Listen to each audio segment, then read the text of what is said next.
Hey guys, Dan Hood, Big DH 2000 here, all hot and sweaty from just unloading the van after Southeast Slingshot Tournament 2019. Time to look at some stuff.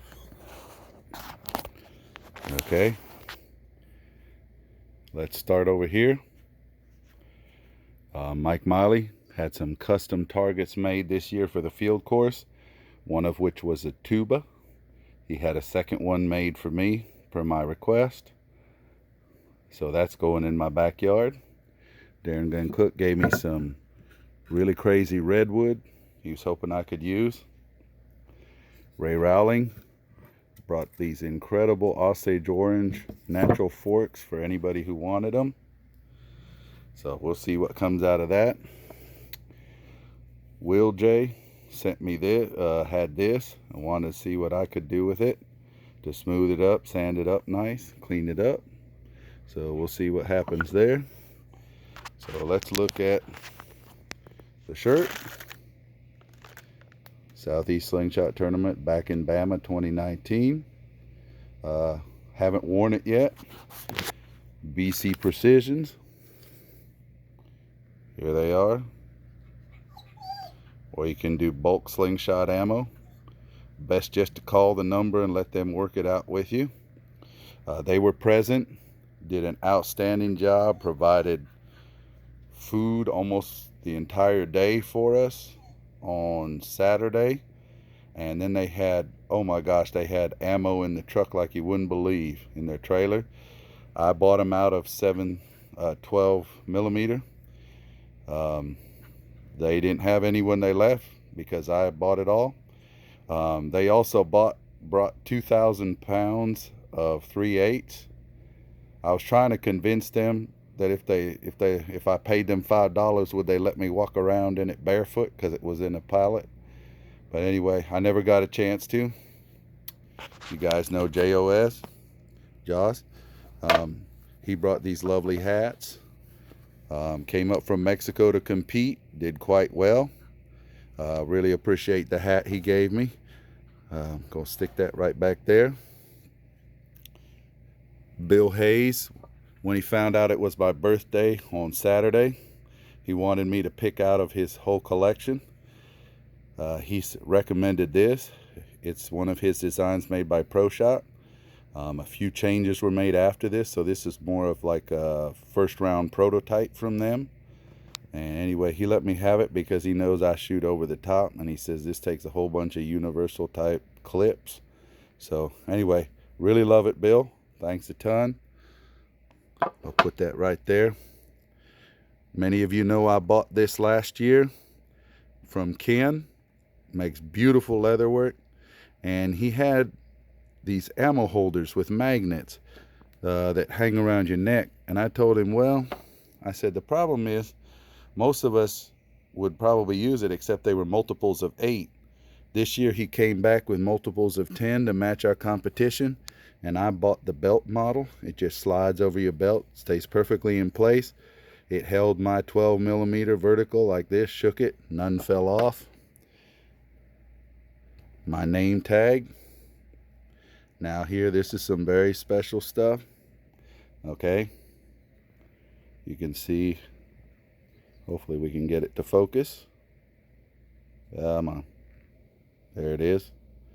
This is made by Mr. Matthew Cornelissen in 1999. Why is it so important?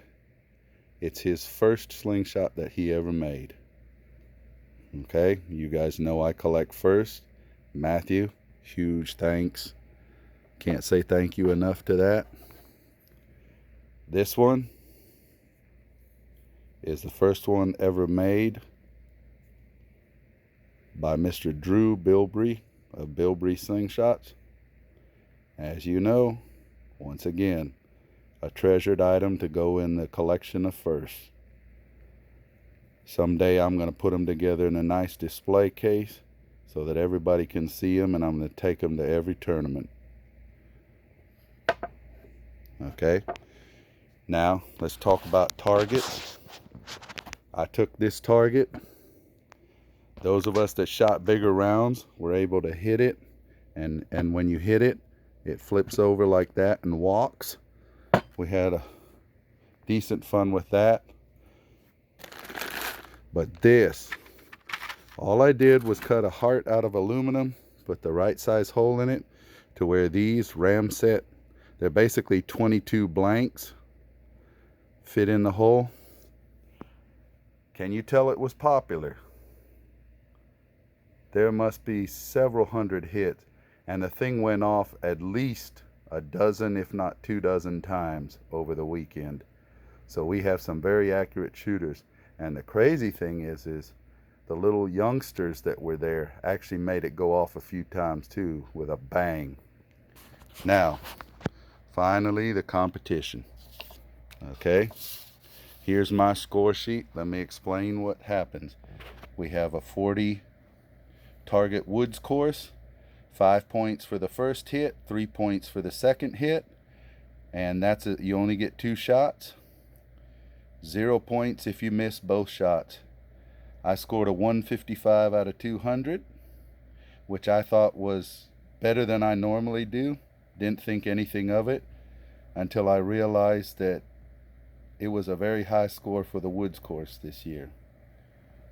Variable distance challenge was clays. 10 clays placed at a wide range of distances, one as far as 20 meters, some as close as 3 or 4 meters. Okay, you had 20 shots. It was timed, and you got 5 points per hit. And if there was a tie, then the time you did it in became important. That never happened for me. 10-meter challenge, 2 rounds. There was Spanish knockdowns, a double set of Spanish knockdowns, and then 6-centimeter clays underneath it. Okay, you had to clear all the knockdowns before you could start on the clays. You got 20 shots total. As you can see, I cleared the top both times. You can see I cleared the top both times. And this time I had 2 shots left, and I was able to take 1 clay out with it. This time I only had 1 shot left and was only able to take 1 shot at it, and I missed. 20-meter challenge was the big clays like you shoot in a shotgun challenge. Anyway, there was 10 of them up there. It was from 20 meters. You got 5 points for each one you hit. As you can see, 10 shots. I only got 2. It was definitely, the winner got 9, second place got 8, third place got 7, and then a whole lot of people got, a whole lot of the top shooters got 5. It was not an easy challenge. Okay, my total score was 329. Get that better. 329 out of 500, and it earned me 10th place overall. I've just been practicing a little bit in my basement as of late. Nothing special, but given my score and my placement, it's obviously helped a lot. And like I said, maybe 20-25 shots a night, and I'm going to continue to do so, because apparently this is what happens when you do. I was so excited. I don't know what else to tell you. I was excited. That's all I can say. Now, one last thing. Wanted to thank Dan Ambrosius for hosting this event. He puts a lot of effort into it. There's a lot of other people that put stuff into it, helped a lot, provided food at the times they could, provided if anybody needed medication, anybody needed something like that they'd forgotten, we figured out how to get it. There was some that fired up barbecue grills and fed pretty much the whole group as their ice chests emptied out. And there was some that brought a lot of targets that we enjoyed. Just everybody pitched in, and I really wanted to thank them. And more importantly, I really wanted to say I thoroughly enjoyed the kids event and watching the kids, and the fact that last year These kids were hitting one, maybe two cans if they were lucky. This year, the winner had cleared all 8. Second place cleared 7. Third place cleared 6. In 1 year, these 3 boys have improved that dramatically. And some of them even competed against the adults and were on the woods course and did very respectable. I was so proud of that, and that's what I want to continue to encourage at every event I go to.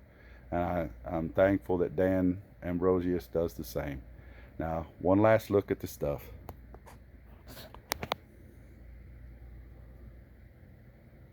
Thank you, everyone, for making it a wonderful event. Sorry this video is long. This is part 2. You'll see part 1 from a trade I made with Mr. Bilbrey that has already changed and left my hands to join my brother. Take care, all.